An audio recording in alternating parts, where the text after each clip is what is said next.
to give us insight is active shooter expert, former police officer Chris Grollnek. And Chris, we need to focus on prevention and not to politicize anything. This is so tragic, but we know that some are just going to, once again, come after the Second Amendment, which disarms the good guys, arms the bad guys. And you've been there. You've been in devastating situations before. Tell us what you think happened in this one. Well, thank you for having me, Governor. I really appreciate the time. Today was as basic as it gets workplace violence incident where one person was at an occupation with other people inside the building. We've all worked with people that have said maybe a little bit off the wall things, and too many times we failed to report those. That's pretty much what separates this from an active shooter incident where somebody's trying to right some perceived wrong. Now, this person obviously had some mental challenges based off his manifesto. However, everyone that was interviewed afterwards said, you know, we all knew something was wrong. Even the station manager had admitted earlier today that this wasn't a surprise to know that it was this gentleman that perpetrated this crime. It was callous, it was cold, it was calculated.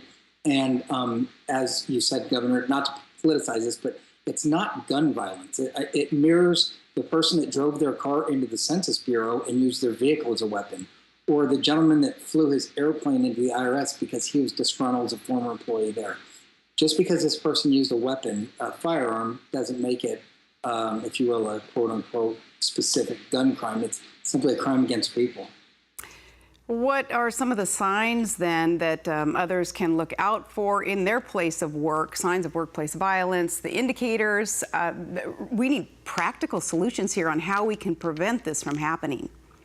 Yes, ma'am. And on our website, activeshooterexpert.com, we have so many resources. I think I've said it before on this show. We don't have anything for sale. Everything there is free.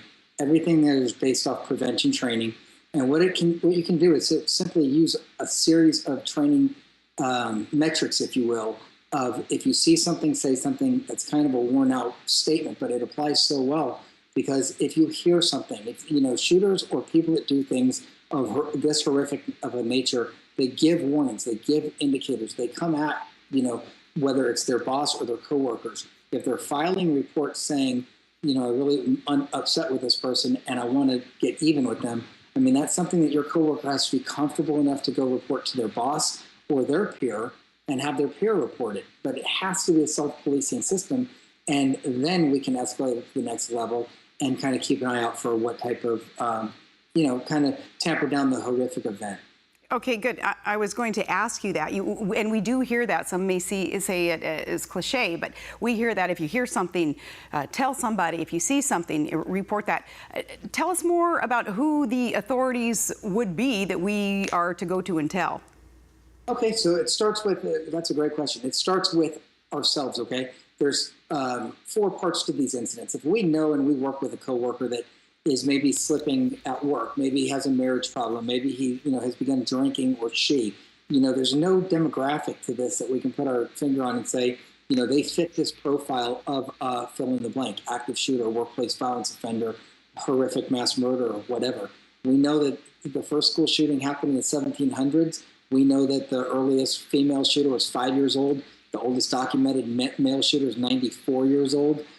They come in all shapes, colors, and sizes, and you have to really get close to your peers and your friends and know what's going on. And if there's something going on in their life, try to intervene, try to be a good friend, try to be a good neighbor. And by making those small reports, managers need to have some type of training of actually what your exact question is, who do you escalate that to? So HR usually has these resources, and then the local authorities do as well. That's great, too, being reminded that management needs some training in there and know what to look for. And then, of course, your great points about self-responsibility and being vigilant. Now, going forward, is there a threat, in this case, of copycats? I think copycats would probably be the largest threat right now. These people, for us to just dismiss them as crazy, delusional, I think somebody said on another show today, you know, this wacko. Well, for us to reduce them to just that term makes us a little bit crazy, actually.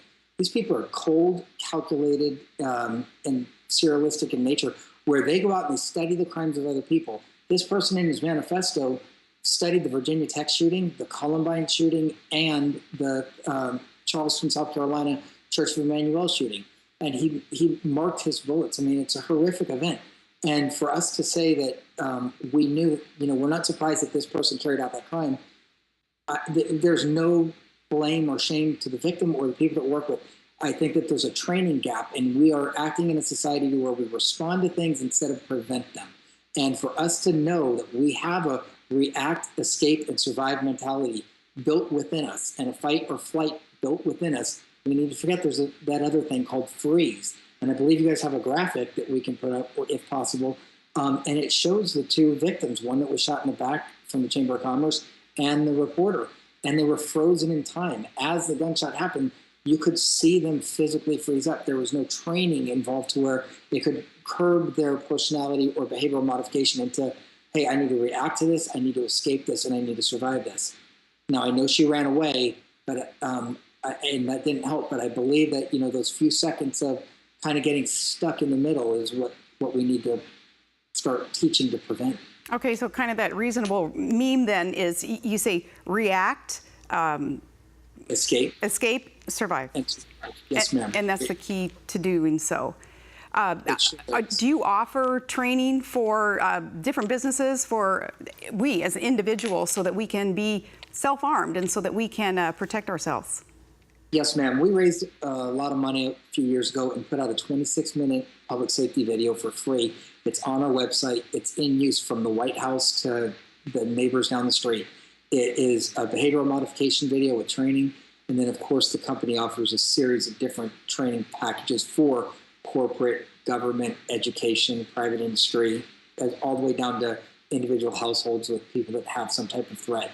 And we come in and do risk assessments and then teach them how to mitigate those risks and reduce their effects. There's 4 things that we need to remember about these incidents. 1, it's the location. 2 is the people inside. 3 is the actual shooter or perpetrator. And 4th is the police response. These things end in under 7 minutes. It takes police 17 minutes to respond. And I've taught all the ways, top levels of government possible, to try to drill that message home, because if these events are over in 7 minutes and police aren't on scene for 17, we are the first responders. So we need some type of basic training. And I'm not talking about fighting, and I'm not talking about shooting. I'm talking about basic principles and values to protect you and your family, or I'll use me and my family. Well, I thank you so much for all that valuable information. I know that the viewers are thanking you also. So thank you, and stay safe.